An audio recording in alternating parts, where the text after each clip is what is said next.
আসসালামু আলাইকুম বন্ধুরা, সবাই কেমন আছেন? আশা করি সবাই ভালো আছেন। আলহামদুলিল্লাহ আমরা সবাই খুব ভালো আছি। তো আজকে একটা রান্নার ভিডিও নিয়ে চলে আসলাম।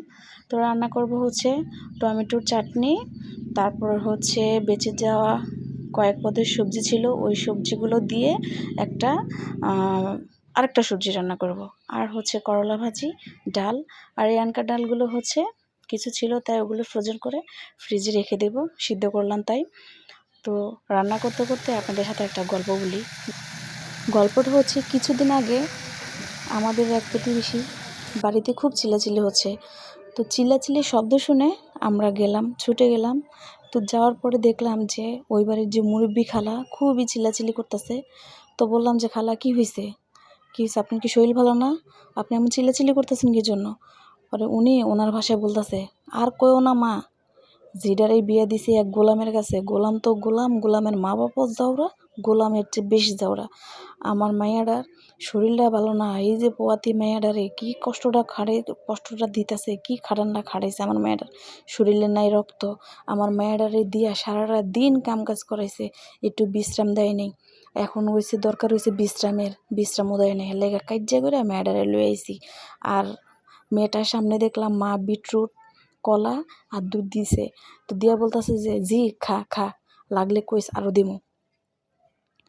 তো উনি বলতেছে যে উনি নাকি ওনার ছেলের বউরে অনেক যত্ন করে, অথচ পাশে তাকায় দেখি ওনার ছেলের বউ হাসতেছে। ওনার মেয়ের চেয়ে ছেলের বউর শরীরটা আরও বেশি ভারী ছিল। এই অবস্থায় সে সব কাজ করতেছে। তখন বউটার দিকে তাকায় আমরাও হাসি, বউটাও হাসে। এই দুনিয়াতে কত প্রকার মানুষ আছে বলেন, কত দোভাষী মানুষ। আমরা মেয়ে মানুষের জীবনটা যে কি, আমরা মনে নিজেরাও কোনো ছকে নিয়ে রাখতে পারি না যে আসলে এই ছকে আমরা আছি। তো আমি আবার ওনাকে বললাম, খালাকে বললাম যে, খালা আপনার ছেলের বউরও একটু বিটরুট আর কলা দেন। উনি আমাকে সাথে সাথে কইল যে, মা তাই খাইছে, তাইরে তো খাওয়ান লাগতো না, তাই শরীরে শক্তি আছে। আমার জিয়ে শরীরে শক্তি নেই, আমার জিয়ে শরীরে দুর্বল। আর তাই কি কম খায় নাকি? আমার জিয়ে খালি বমি করে, তাই কোনো বাজবিজ নাই, তাই সব খাইতে পারে। তার এই যে ফুয়াতি, তার বাজ পড়ছে না। চিন্তা করে দেখেন মানুষের আচরণ। মানে আমি যে কিছু বলবো, মুখে বলার ভাষা পাচ্ছি না, যেটা কেমন মানুষ।